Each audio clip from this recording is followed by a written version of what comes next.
La estrofa que vamos a considerar hoy del Salmo 119 está en los versículos 41 al 48 y dice así: Venga a mí tu misericordia, oh Jehová, tu salvación conforme a tu dicho, y daré por respuesta a mi avergonzador que en tu palabra he confiado. No quites de mi boca en ningún tiempo la palabra de verdad, porque en tus juicios espero. Guardaré tu ley siempre, para siempre y eternamente, y andaré en libertad, porque busqué tus mandamientos. Hablaré de tus testimonios delante de los reyes, y no me avergonzaré, y me regocijaré en tus mandamientos que tanto amo. Alzaré asimismo mis manos a tus mandamientos que amé, y meditaré tus estatutos. Vivimos en un mundo de relativismo absoluto porque no hay valores ni personas en que podamos confiar. Una sociedad que ha perdido prestigio por falta de honestidad. No hay respuestas, no hay respuestas convincentes, no hay respuestas serias a las preguntas fundamentales de la vida.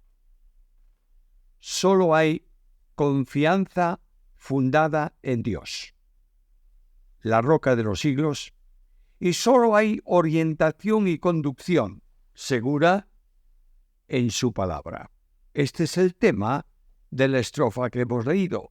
Por eso dice Salomón: el que me oyere habitará confiadamente y vivirá tranquilo sin temor del mal. Proverbios capítulo 1, versículo 33. La vinculación y la obediencia a la palabra es base de confianza para la vida. En el temor de Jehová está la fuerte confianza. Proverbios 11, 26. Esta estrofa del Salmo trata del desarrollo de la vida de fe. Hay primeramente peticiones, en segundo lugar hay un compromiso y en tercer lugar están las bendiciones que se recibe. Primeramente las peticiones. La primera de ellas tiene que ver con la provisión que el creyente necesita. Versículo 41. Venga a mí tu misericordia. Y hay aquí 3 peticiones, o si se prefiere, una petición triple. Primero, tu misericordia. Segundo, tu salvación. Tercero, tu dicho. La primera parte de la petición es por el conocimiento íntimo de las misericordias de Dios. Este es un elemento esencial en la salvación, la misericordia. Pablo llama a la obra de salvación las misericordias de Dios. Romanos capítulo 12, versículo 1. La justificación es una obra de la misericordia que implica la muerte sustitutoria del Salvador. La redención, con todo lo que supone la cruz, está en las misericordias de Dios. Carta primera de Pedro, capítulo 1, versículos 18 al 20. La infinita dimensión del amor del Señor es precisamente porque cuando Cristo aún éramos débiles, a su tiempo murió por los impíos. Ciertamente, apenas morirá alguno por un justo. Con todo, pudiera ser que alguno osara morir por el bueno. Pero Dios muestra su amor para con nosotros en que, siendo aún pecadores, Cristo murió por nosotros. Romanos capítulo 5, versículos 6 al 8. El texto es interesante. Mientras nosotros estábamos pecando, Cristo estaba muriendo por nosotros, y el amor de Dios se manifiesta amando sin condiciones a todos los hombres. La seguridad de la salvación descansa también en la misericordia divina.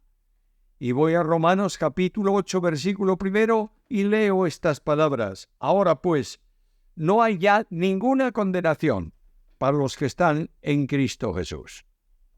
La actuación a favor de los salvos y la gloria venidera están asentadas en el amor divino. El cuidado diario, el aliento y la restauración son consecuencias de ese amor. Conocer íntimamente el amor de Dios es la mejor bendición.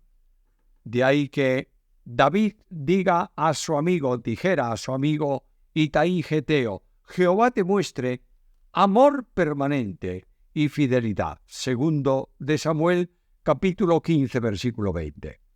Nuestra obediencia depende en gran medida de conocer el amor del Señor. Si me amáis, dice Jesús, guardad mis mandamientos. En cuanto a salvación, dice el texto: venga a mí tu misericordia. Ya vino como un acto de fe personal y no se perderá jamás. Sin embargo, necesitamos los recursos del Señor para la vida de victoria y la vida de santificación. La santificación es una vida desarrollada conforme a la palabra de Dios. Ahí tenemos un texto que lo dice. Jesús dijo a su Padre: santifícalos en tu verdad, tu palabra es verdad. Juan 17:17. Somos santificados en Cristo. Carta primera a Corintios capítulo 1 y versículo 30. La santificación solo es posible por fe. Por fe nacimos de nuevo. Por fe progresamos en la vida de santificación, dependiendo permanentemente de los recursos de la gracia. El grave problema de una santificación legalista es que trata de sustituir la palabra por las normas. El salmista llama a la Biblia, en este versículo, tu dicho. Es esencial para un ministerio eficaz. La Iglesia debe estar controlada por la palabra. La vida bendecida es la vida que se sujeta a la Escritura. Notemos la expresión del salmista: tu salvación, conforme a tu dicho. Lo que está pidiendo es esencialmente que mi vida sea una réplica del plan de Dios expresado en la Escritura. Pide que la palabra sea una realidad en su experiencia. En segundo lugar está la petición del versículo 43. De algún modo el salmista está interesado en hablar la palabra. La Biblia es instrumento que convierte el hablar vano del mundo en un hablar conforme a la voluntad de Dios y edificante. Este es el contraste. Así es un hablar vano. Voy a la Escritura, pero ahora dejad también vosotros todas estas cosas: ira, enojo, malicia, blasfemia, palabras deshonestas de vuestra boca. No mintáis los unos a los otros. Colosenses capítulo 3 y versículo 8. Y este es el hablar conforme a Dios. Ninguna palabra corrompida salga de vuestra boca, sino la que es buena para la necesaria edificación, a fin de dar gracia a los oyentes. Efesios capítulo 4, versículo 29. Pero hay un modo de hablar silencioso, y es el hablar por el testimonio personal. Lo encuentras en la carta primera de Pedro, capítulo 3 y versículo 1. El salmista aquí pide el control real de la Biblia sobre su vida.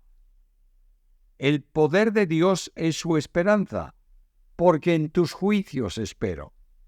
El salmista está diciendo algo así: no impidas mi testimonio dejándome sin tu ayuda, porque no podría hablar de tu palabra sin ella.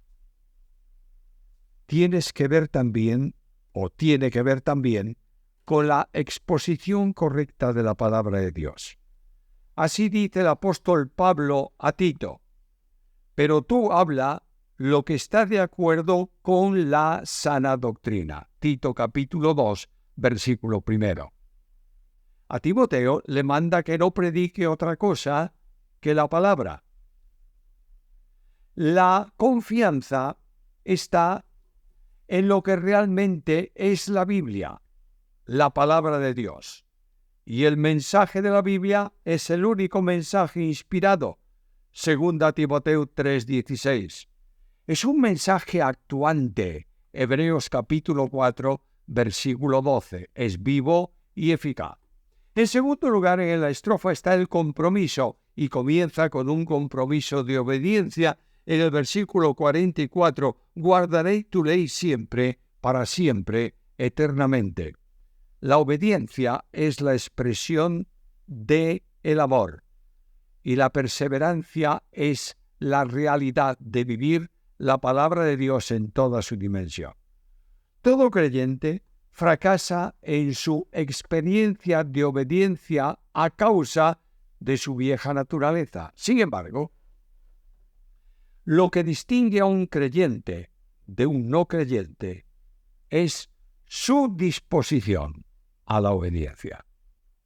Obediencia a la ley, aun en las circunstancias más adversas en que nadie puede comprobar tus fracasos o tus éxitos. De otra manera, así ocurrió en la vida de José, que permaneció santo ante las insinuaciones de la esposa de Potifar cuando nadie le vigilaba.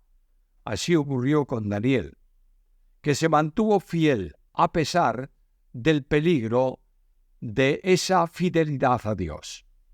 Necesitamos asumir el compromiso de obediencia en un mundo tan difícil como el actual. ¿Quiere el salmista andar también en libertad? Versículo 45. Tenemos que tener siempre presente que Dios nos hizo libres. Colosenses 1:13. Nos ha libertado de los elementos de la esclavitud que nos tenían sujetos. Nos ha libertado del yo. Con Cristo estoy juntamente crucificado y ya no vivo yo. Gálatas 2:20. Nos ha libertado de la carne. El que vive a Cristo ha crucificado la carne con sus pasiones y deseos. Gálatas capítulo 5, versículo 24. Nos ha liberado del mundo. Por eso dice Pablo: lejos esté de mí gloriarme, sino en la cruz de nuestro Señor Jesucristo, por quien el mundo me es crucificado a mí y yo al mundo. Gálatas capítulo 6, versículo 14. La libertad viene dada por la decisión de someterse solo a los mandamientos de Dios. La palabra nos libera también del que dirán. Nota el versículo 42. Daré por respuesta a mi avergonzador, que en tu palabra he confiado. La palabra nos libera de la desesperanza. La salvación es la libertad de pecar, no la libertad para pecar. La palabra nos libra también de la opresión y de la enseñanza de los hombres en días, en formas, en tradiciones, en sistemas. Podéis verlo en Colosenses capítulo 2, versículos 20 al 23. La enseñanza del apóstol Pablo es clara. Estad pues firmes en la libertad con que Cristo os hizo libre. Gálatas capítulo 5, versículo 1. La palabra conduce al testimonio. Notad el versículo 46. Confesar nuestra fe. Testificar ante todos sin importar la condición social de cada uno. El Evangelio no es solo para marginados sociales. Pablo, en Chipre, comenzó predicando al procónsul de la isla. Ahora bien, es necesario entender que el testimonio tiene que ver con la palabra. Dice el texto, hablaré de tus testimonios delante de los reyes, versículo 46. La vergüenza termina para quien conoce que la Biblia es poder de Dios para salvación. Romanos 1:16. Tenemos que tener claro que es Dios quien habla por medio de la Biblia. Lo que tenemos que hablar con otros es el Evangelio. El gozo del creyente está ligado a la palabra, versículo 47. El gozo va unido a la fe y no a la religión. El legalismo ha producido sufrimiento en muchos y quitó el gozo en muchas vidas. Las cargas impuestas traen agobio al alma. Hay creyentes desalentados. Hay jóvenes y niños que rechazan lo que tiene que ver con las cosas de Dios por los mandamientos impuestos por los hombres. Por eso, la obediencia a la palabra produce descanso. Aprended de mí, dijo Jesús, que soy manso y humilde de corazón, y hallaréis descanso para vuestras almas. Mateo capítulo 11, versículo 29. Este es el contraste entre la palabra de los hombres y la palabra de Dios. Estas cosas os he hablado para que mi gozo esté en vosotros y vuestro gozo sea cumplido. Dijo el Señor, lo recoge Juan en el capítulo 15, versículo 11 de su Evangelio. El creyente en comunión con Dios disfruta cuando obedece a Dios. Si hemos perdido el gozo, es porque hemos perdido la intimidad con Dios y estamos viviendo alejados de su palabra. Un compromiso de servicio está en el versículo 48. Las manos son símbolo de trabajo y también símbolo de servicio. La relación con los mandamientos de Dios que se aman produce la disposición para servir. El servicio va unido al amor y a la gratitud. Romanos capítulo 12, versículo 1. No se puede hablar de conversión si no se habla de servicio. Pablo decía escribiendo a los tesalonicenses que todos dan testimonio de cómo os convertisteis de los ídolos a Dios para servir al Dios vivo y verdadero. Su servicio es adoración. Suma mi oración delante de ti como un incienso, el don de mis manos como la ofrenda de la tarde. Salmo 142, versículo 2. Se abren las manos para servir conforme a la palabra, cuando se ama la palabra. El texto sigue, y el servicio correcto exige meditación. Versículo 48, la segunda parte, meditaré en tus estatutos.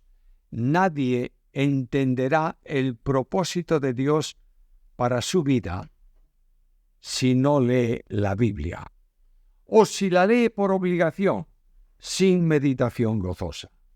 Por último, están las bendiciones que comporta vivir conforme a lo que Dios nos enseña en esta estrofa. Primeramente, hay una vida ejemplar, que está en el versículo 42 que ya hemos tratado. Y daré por respuesta a mi avergonzador que en tu palabra he confiado. Hay acusaciones falsas. Hay creyentes con buena conciencia, teniendo buena vuestra conciencia, para que en lo que murmuran de vosotros como de malhechores, glorifiquen a Dios en el día de la visitación. Cada uno de los que son calumniados no lo sea por su buena conducta en Cristo. Dice el apóstol Pedro en primera carta, capítulo 3, versículo 16. Nadie necesita defenderse si la acusación no se sostiene. Las maldiciones de los impíos se cambian siempre en bendiciones de Dios. La bendición va ligada a la palabra y la palabra va ligada a la obediencia y al comportamiento que descansa en el Señor. Encomienda a Jehová tu camino y confía en Él, y Él hará y exhibirá tu justicia como la luz y tu derecho como el mediodía. Algo más, muy difícil: guarda silencio ante Jehová y espera en Él. No te alteres con motivo del que prospera en su camino, por el hombre que hace maldades. Deja la ira, desecha el enojo, no te excites de manera alguna a hacer lo malo, porque los malignos serán destruidos, pero los que esperan en Jehová, ellos heredarán la tierra. Salmo 37, versículos 5 al 8. La seguridad de la promesa nos hará guardar la calma. Así es la vida del que conoce a Dios. Y así es lo que la estrofa del Salmo nos enseña en esta ocasión. Porque los brazos de los impíos serán quebrantados, mas el que sostiene a los justos es el Señor. Por eso, al término de esta reflexión, necesitamos volver a la Biblia con todas sus consecuencias. Es hora de dejar de jugar a ser cristianos para establecer un compromiso serio con la palabra y vivir conforme a la voluntad de Dios.